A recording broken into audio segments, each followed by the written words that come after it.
بسم اللہ الرحمن الرحیم۔ السلام علیکم۔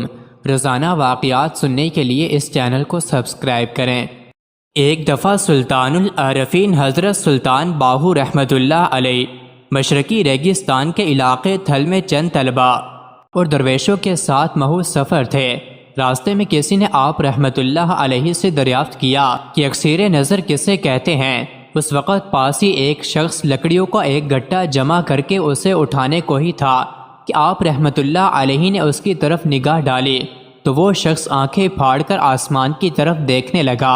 آپ رحمۃ اللہ علیہ نے سوال کرنے والے سے کہا، جس وقت واپس آ کر ہم اس جگہ آئیں جہاں وہ لکڑیاں اٹھانے والا ہمیں ملا تھا تو تمہارے سوال کا جواب وہی شخص دے گا۔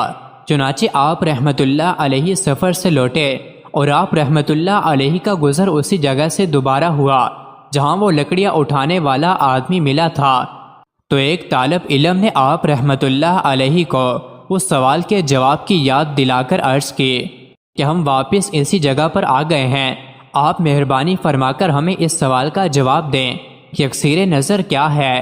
آپ رحمۃ اللہ علیہ تمام طلباء، درویشوں اور مریدوں کو اس آدمی کے پاس لے گئے تو اس کو اسی حالت میں پایا جس حالت میں چھوڑ گئے تھے کہ لکڑیوں کا گٹھا اس کے سامنے پڑا ہوا ہے اور وہ آنکھیں پھاڑ کر آسمان کی طرف دیکھ رہا ہے۔ آپ رحمۃ اللہ علیہ نے اپنے ہمراہ طلباء سے کہا کہ اس آدمی سے اپنے سوال کا جواب پوچھو۔ جب انہوں نے اس آدمی کو بلایا تو وہ بت کی طرح ساکت کھڑا رہا اور کوئی جواب نہ دیا اور بار بار بلانے پر بھی کوئی توجہ نہ دی تو انہوں نے عرض کی، حضور آپ خود بلائیں۔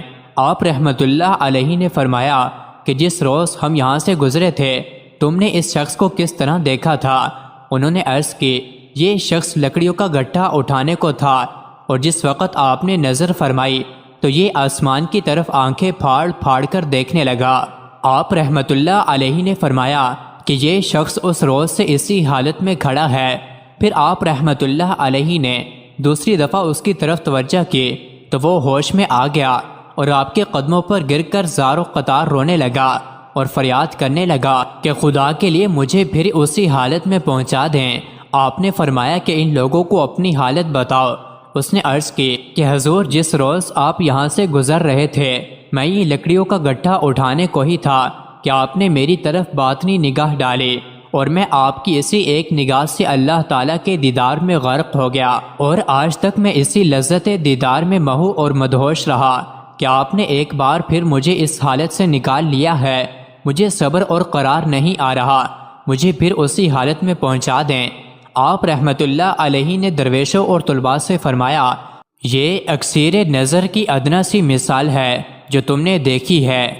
پھر آپ رحمۃ اللہ علیہ نے اس شخص سے فرمایا، جا اپنے لکڑیوں کے گٹھے کو اٹھا لے، پہلے تو مرزوق ابن الوقت تھا، اب تو سالک ابن الوقت ہوگا۔ اب یہ تیرے اختیار میں ہے کہ جب چاہے اس حالت میں چلا جایا کر اور جب چاہے واپس آ جایا کر۔ کتب سیر میں منقول ہے کہ حضرت سلطان نورنگ کتران رحمۃ اللہ علیہ پہلے ہر روز مراقبہ کیا کرتے تھے اور جب مراقبہ سے سر اٹھاتے تو جو مریدین پاس ہوتے ان پر توجہ فرماتے اور یوں وہ صاحب کشف و کرامت ہو جاتے۔ ایک مرتبہ آپ رحمۃ اللہ علیہ جنگل میں چلے گئے اور مراقبے میں مشغول ہو گئے۔ جب مراقبے سے سر اٹھایا تو ایک کتا جو آپ رحمۃ اللہ علیہ سے مانوس تھا اور آپ کے پیچھے جنگل میں چلا آیا تھا اس پر توجہ کی تو اس کتے پر جذب کی کیفیت طاری ہو گئی۔ وہ کتا جس جانب جاتا دیگر کتے اس کے پیچھے ہو لیتے۔ جب سلطان العارفین حضرت سلطان باہو رحمۃ اللہ علیہ کو اس کی خبر ہوئی تو انہوں نے شدید ناراضگی کا اظہار کیا اور چاہا کہ آپ کی ولایت سلب کر لیں، مگر آپ نے دامن مصطفیٰ صلی اللہ علیہ وسلم میں پناہ لے لی۔ حضور نبی کریم صلی اللہ علیہ وسلم نے حضرت سلطان باہو رحمۃ اللہ علیہ کو غیبی طور پر اشارہ فرمایا کہ اگر وہ ایسا نہ کرتا تو اس کا سینہ پھٹ جاتا، مگر آئندہ اب یہ خیال رکھے گا۔ مزید ایسی ہی ویڈیوز کے لیے چینل کو ضرور سبسکرائب کریں۔